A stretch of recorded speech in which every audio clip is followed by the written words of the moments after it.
Welcome to the third video in a series covering the basics of comparative fascist studies.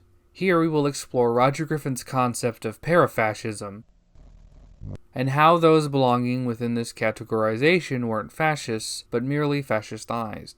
Fascistized or fascistization here means the incorporation of fascistic elements, such as mimicking 1. The revolutionary nationalist rhetoric and aesthetic, 2. Populism through trying to build or assimilate the appearance of a mass popular base. Using or creating a paramilitary force was a common way to reinforce this popular image. Quick note, paramilitarism isn't always used to reinforce the image of a mass mobilized base, as Salazar's usage of paramilitarism wasn't tied to this, and instead, his regime's focus was on demobilizing the people, as we will explore later on in this series. And 3, even using the more accidental characters like the economic model of corporatism, the aforementioned paramilitarism, and cults of personality, which were favorable to fascists during the interwar war periods. All of these, or some combination or configuration of them, are incorporated into a non-fascist regime, figure, or movement. So impressive was the apparent success first of fascism and then Nazism in wielding revolutionary nationalism into a third way between communism and liberalism, that their externals were bound to be imitated by both conservative and military regimes as a cosmetic ploy to retain hegemony, to manipulate rather than to awaken genuine populist energies. The result has been described in such terms as fascistized, fascist,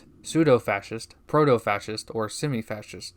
I propose to use instead the term para-fascist, in which the prefix para connotates an alteration, perversion, and simulation of real fascism as we have defined it. For those unaware, Roger Griffin, along with others within comparative fascist studies, will write fascism with an uppercase when speaking about specifically fascist Italy, and put fascism in lowercase when speaking about it in its generic form. So in this case, Nazi Germany wasn't fascist, but rather fascist, as in belonging to the generic form rather than a literal imitation of Italian fascism's permutation. Many of these para-fascists belonged to a strand of authoritarian politics that wasn't revolutionary, but rather a form of conservatism called authoritarian conservatism, also referred to by other academics as reactionary conservatism. However, we will refer to them now on as Authcons. Trademarked by capitalist being. To quickly define and illustrate the Authcons' role in history, it's a type of illiberal conservatism that seeks autocratic and dictatorial measures to protect, conserve, and fight off forms of revolutionary dynamism from both the threats of socialism and fascism. It throws out liberal constitutions and drafts a system founded on national, religious, and cultural conservatism. This form of conservatism would die out in the 70s with the death of Salazar in 1970 and the subsequent overthrow of his successor, Marcello Caetano, in 1974. Along with Franco's death in 1975 and their respective countries transitioning to liberal democracy, as we will explore later when we cover those regimes. In regards to late 20th and 21st century authoritarianism, with exceptions to those aforementioned Authcon regimes that did survive, this trend no longer continued after World War II. When asking Roger Griffin in a small email exchange if any modern regimes could be described as Authcon, he said, "Conservative authoritarianism is a reasonable description for Salazar, Franco, and Vargas in the interwar period, but they were so influenced by fascism that I call them para-fascist dictatorships. However, in the modern age, no dictatorship is fully conservative, so it needs to be qualified, e.g. communist dictatorship, personal dictatorship, military dictatorship, Islamist dictatorship, etc. Given the fact that even authoritarians such as Putin, Erdogan, Orban, and Assad use elections and constitutions, I think there is a lot of mileage as well in illiberal democracy. In a future video, Being can expand on illiberal democracy and illiberal democrats, but to quickly summarize, it's a form of authoritarian politics that exists to maintain multi-party constitutional democracies while abusing, bypassing, and or ignoring the technicalities of that system to lessen civil liberties and concentrate more power from within it. This clarification will hopefully dissuade the overinflation of the term Authcon. Technically, it's possible to be an Authcon without being a para-fascist, but due to fascism's rise around the time of their prominence, they engaged in it, wearing the cosmetic skin of fascism for a multitude of reasons. This behavioral phenomenon, committed by many non-fascist regimes during the interwar period, was due to the gravitational pull that the two main fascist regimes, Fascist Italy and Nazi Germany, had during their existence that influenced so many other countries. The regimes highlighted in brown here are the ones we will be covering. This map isn't to suggest that unhighlighted or unincluded countries did not have a para-fascist regime, a non-ruling para-fascist force, or even affected by the fascist gravities in some way. Similar to fascism, many para-fascisms were also unable to take power or hold any role in governance. This suggests that the process and appearance of fascistization are determined by the specific permutations that the regimes wore when they wielded influence. So interwar and wartime para-fascists will disguise themselves as fascists through mimicking not only generic traits, but also those specific accidental characters of the two regimes' permutations, Nazism and fascism, as we discussed those specific accidental characters earlier. When Fascist Italy and Nazi Germany are compared with the other authoritarian regimes which established themselves in Europe after 1918, a crucial difference soon emerges, namely that none of them drew directly out of a seizure of state power by an extra-systemic, revolutionary movement of populist nationalism bent on creating a new national order. All of them, in one way or another, came to power as attempts by sections of the ruling elites, or their military representatives, to restore stability and strong government in a way which did not threaten the basis of the existing class structure or of traditional values. Their dynamics were thus essentially reactionary and conservative. This difference is obvious in the case of attempts by the premier of Yugoslavia's infant parliamentary system, Stevanović, to align himself first with Fascist Italy and then with the Axis between 1935 and 1939. Though he created a green-shirted youth organization and encouraged crowds to chant the Serbo-Croat equivalent of Duce Duce, he never sought the real demagogic or paramilitary power necessary to seize power, and his fascistization of national politics was no more than cosmetic.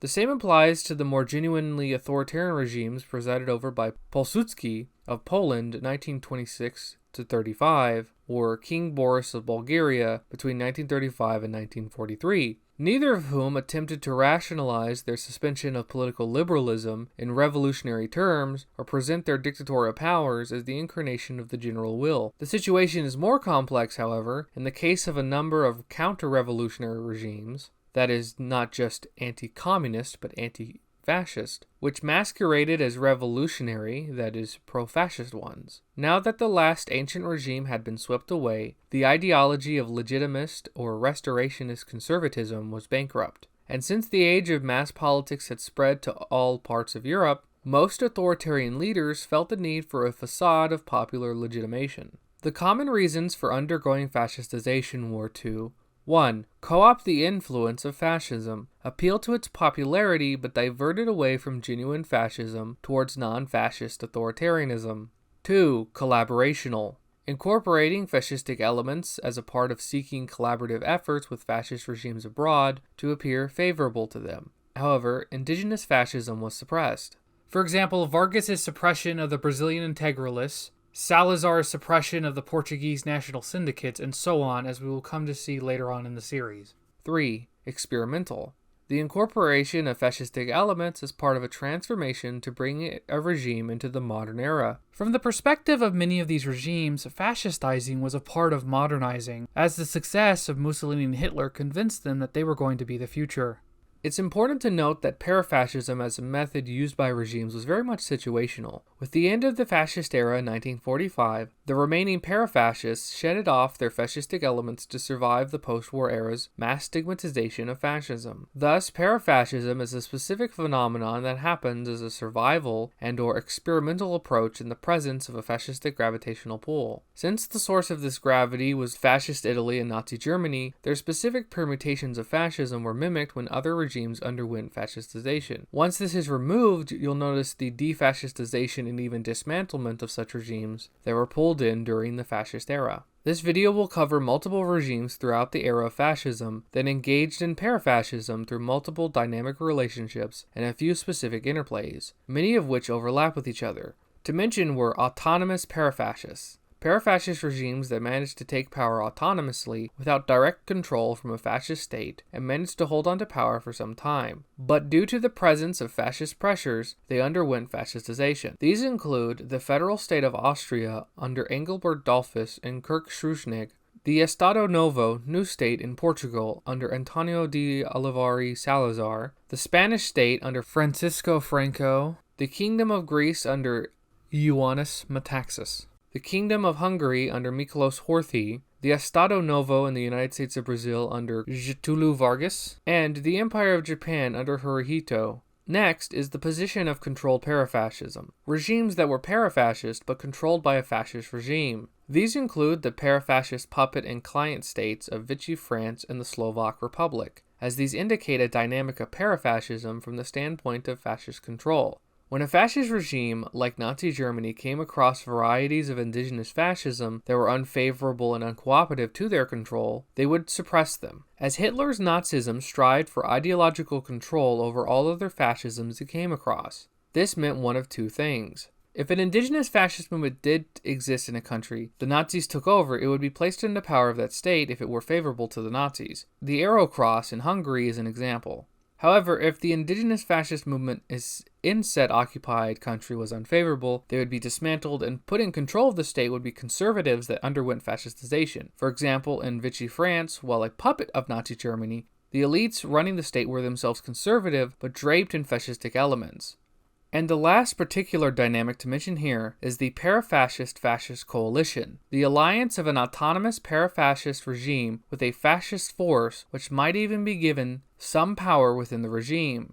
This includes the short-lived 5-month legionary state in Romania, and even the rarer instance of controlled fascism, where a para-fascist regime manages to successfully subordinate the fascist force, as was the Phalang's position within Franco's regime. We should view these specific situations with the understanding that when a para-fascist does this, it is with the goal of subordinating and or even outright destroying the fascist force, as this is a dynamic of para-fascism from the standpoint of their control. The terms autonomous para-fascism, controlled para-fascism, para-fascist coalition, and controlled fascism do not appear in Roger Griffin, and are only used to illustrate the broad range of situations that would lead to fascistization, alliance, and, as we will go on to explore, the collision between these two political forces. Being was originally hoping to encapsulate this entire subject into one video, but due to the sheer complexity and some personal time constraints, this will be split into multiple parts. Remember, Being has to look after a pet chicken named Steve, and he can be quite demanding. After all the parts are finished, Being will then make a subsequent video that puts them all together.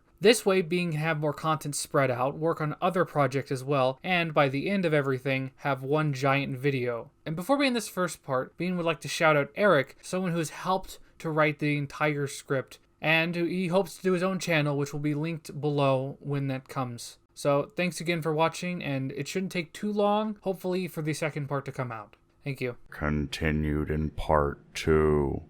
I wonder how long it takes to get pizza rolls from space.